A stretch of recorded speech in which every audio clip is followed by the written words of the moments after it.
Menjawab pertanyaan Kak Hana, apakah keuntungan dihitung tiap hari atau bulanan? Dan gimana cara ngatur keuangan supaya tidak bercampur sama uang pribadi? Hai semuanya, Assalamualaikum. Ketemu lagi di channel Zahara Veronica. Jangan bosan-bosan ya lihat aktivitas aku di warung. Nah, sambil aku beraktivitas di warung, aku mau jawab salah satu pertanyaan dari bunda-bunda, yaitu Kak Hana. Tapi sebelumnya mohon maaf ya bun, aku juga masih pemula, masih banyak belajar karena baru 7 bulan buka warungnya. Dan kalau ada yang salah mohon dikoreksi ya para suhu-suhu.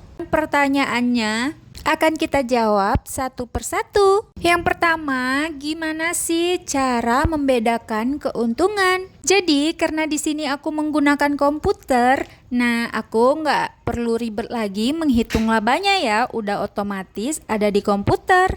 Nah kalau bunda masih buka warung manual, caranya gampang kok. Hitungnya kayak gini ya. Misalkan omset satu hari itu kita dapat 300.000. Nah tinggal kita kalikan berapa persen yang ingin kita ambil dari keuntungannya. Misalnya kita mau ambil 10%. Nah caranya seperti ini ya. 300.000 dikali 10%. Nah hasilnya 30.000 ya. Nah inilah laba yang wajib kita ambil. Tapi jangan banyak-banyak ya bun. Kalau bisa ini tuh di bawah 10%. Atau kalau mau boleh kok, tergantung penjualan kita ya, ambil keuntungannya di berapa persen. Karena kalau setiap warung itu beda-beda ya ngambil keuntungannya, karena setiap barang itu tidak sama ambil keuntungannya. Nah udah selesai cara membedakan keuntungan ya bunda-bunda. Nah kita lanjut lagi nih bunda, pertanyaan yang kedua. Pertanyaan yang kedua itu apakah keuntungannya dikumpulkan setiap hari atau per bulan? Nah untuk keuntungan kita kumpulkannya setiap hari ya bunda-bunda.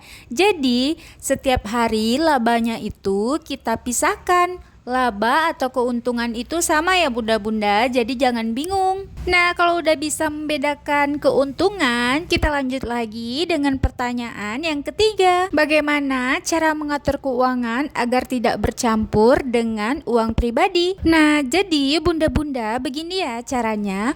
Omset satu hari itu globalnya berapa, kita kurangi dengan laba atau keuntungan. Nah misalnya omset kita tadi per harinya 300.000, lalu kita kurangi laba 30.000, hasilnya 270.000 ya. Nah 270.000 nya kita sisihkan untuk dijadikan uang toko. Nah dari uang toko inilah untuk belanja kita tiap harinya. Nah untuk keuntungan tadi tiap harinya kita sisihkan. Misalkan kita hari ini dapatnya 30.000, nah itu kita kumpulkan selama 1 bulan ya. Kadang tidak tentu pendapatan kita per hari itu bisa beda-beda ya bunda-bunda. Nah kalau sudah kekumpul, nah uang laba atau keuntungan inilah yang kita gunakan untuk membayar listrik, karyawan dan lain-lain, dan juga untuk uang pribadi kita ya bunda-bunda. Nah misalkan dalam waktu 1 bulan itu uang laba itu udah ada berlebih, bisa kita kembalikan ke toko lagi ya, supaya toko kita itu bisa berkembang. Jadi begitu ya bunda-bunda cara mengatur keuangannya. Semoga bermanfaat ya. Terima kasih. Assalamualaikum.